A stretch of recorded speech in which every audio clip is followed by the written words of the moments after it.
दोस्तों, आज की इस पर्टिकुलर वीडियो में हम कुछ ऐसी सेंसिटिव इन्फॉर्मेशन को जानेंगे।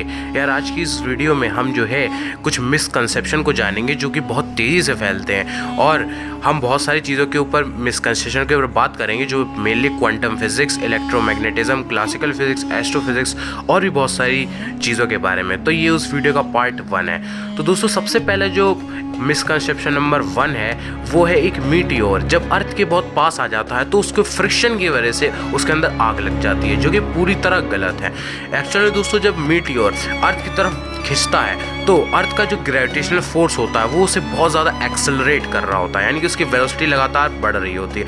अब वो जब एक्सेलरेट कर रहा होता है तो उसकी जो एयर होती है जिसमें वो मतलब आ रहा होता है, क्योंकि वो अर्थ के एटमॉस्फेयर के अंदर एंटर कर जाता है तो उसके चारों तरफ एयर होती है। अब जो एयर के मॉलिक्यूल्स जो उस मीटियोर के नीचे रहते हैं वो उसके नीचे ही ट्रैप हो जाते हैं। और हमें पता है कि जो एयर होता है वो पुअर कंडक्टर होता है हीट का। अब वो एयर जो है वो पुअर कंडक्टर होता है हीट का, तो इस वजह से वो सराउंडिंग्स में हीट एनर्जी अपनी ना दे के वो जितनी भी हीट एनर्जी होती है वो उस मीटियोर के अंदर ट्रांसफ़र कर देता है, जिससे एक मीटियोर फायर कैच कर लेता है। तो यहाँ पर जो है ये फ्रिक्शन की वजह से आग नहीं लगती है।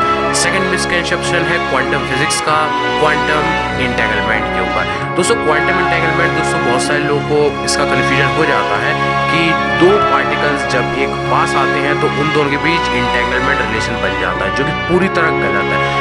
एक्चुअल में दोस्तों क्वांटम इंटेंगलमेंट जो है वो law of conservation of angular momentum से काम करता है। जैसे कि अगर आप एक मान लीजिए कि एक अनचार्ज्ड पार्टिकल है। अब जब वो अनचार्ज पार्टिकल है और अगर वो कोई चार्ज पार्टिकल में टूट रहा है तो जितना पॉजिटिव में टूटेगा उतना ही नेगेटिव में टूटेगा।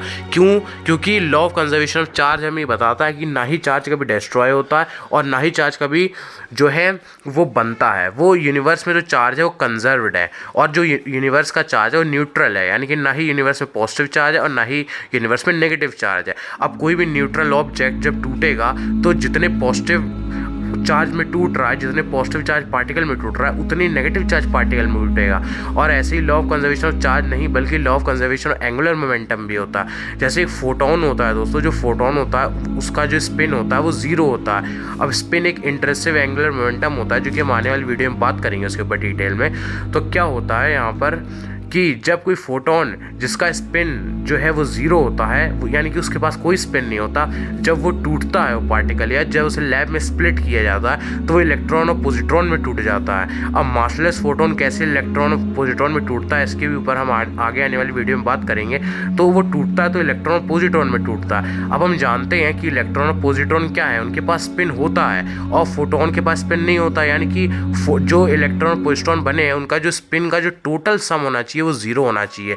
इस वजह से अगर हम कैसे ना करके पॉजिट्रॉन का स्पिन अगर अप हो जाता है तो law of conservation of angular momentum के हिसाब से एक इलेक्ट्रॉन का स्पिन डाउन होना चाहिए, क्योंकि law of conservation of angular momentum वहाँ वायलेट ना हो। इस वजह से इलेक्ट्रॉन और पॉजिट्रॉन के स्पिन अगर एक तरफ अप है तो दूसरी तरफ डाउन हो जाता है। तो एक्चुअल में क्वांटम इंटेंगलमेंट ऐसे काम करता है, और इसके ऊपर हम एक और डिटेल्ड वीडियो में बात करेंगे। लेकिन क्वांटम एंटेंगलमेंट बहुत सारे लोग ये सोचते हैं कि दो पार्टिकल्स को या दो चार्ज पार्टिकल को पास लेके आने पर होता है, जो कि बिल्कुल गलत है।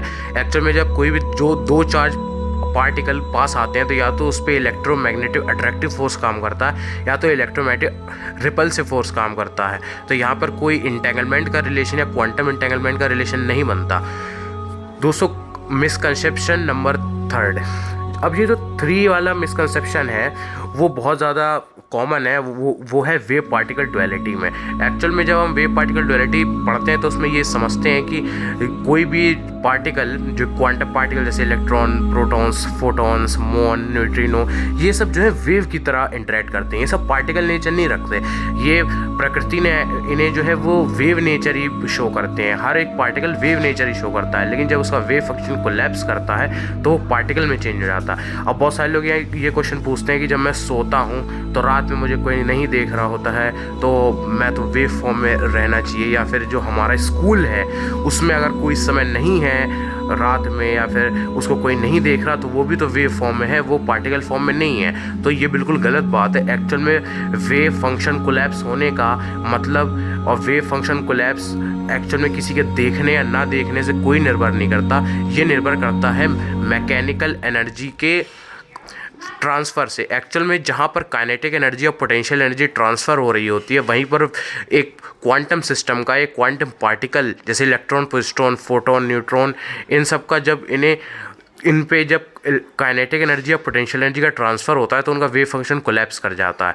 अगर आप देखो तो अगर जब रात को सोते हो तो क्या काइनेटिक एनर्जी और पोटेंशियल एनर्जी का आपके बॉडी में ट्रांसफ़र नहीं हो रहा होता है? बिल्कुल हो रहा होता है। क्या साउंड वेव्स वहाँ नहीं होती? क्या लाइट एनर्जी वहाँ नहीं होती? बिल्कुल हो रही होती हैं, जिससे काइनेटिक एनर्जी और पोटेंशियल एनर्जी का ट्रांसफ़र आपकी बॉडी में भले ही बहुत कम मात्रा का होता हो पर हो रहा होता है। और आपके स्कूल में क्या नहीं हो रहा होता? तो इस वजह से हर जगह हो रहा होता है। तो इस वजह से जो है ये कहना गलत हो जाएगा कि वो वेव की तरह इंटरेक्ट करते हैं, बल्कि वो पार्टिकल की तरह इंटरेक्ट करते हैं।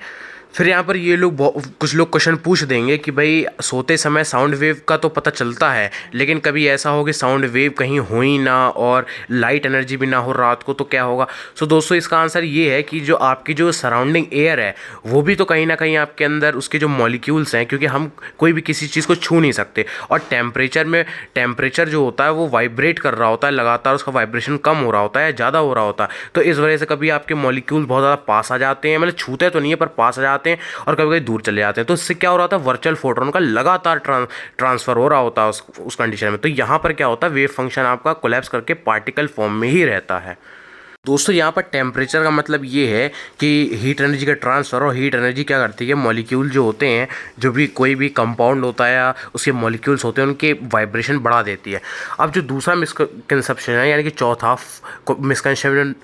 मिसकंसेप्शन नंबर 4 जो है वो है कि क्वांटम इंटेंगलमेंट से हम स्पीड ऑफ लाइट से भी ग्रेट इन्फॉर्मेशन शेयर कर सकते हैं, जो कि पूरी तरह गलत है।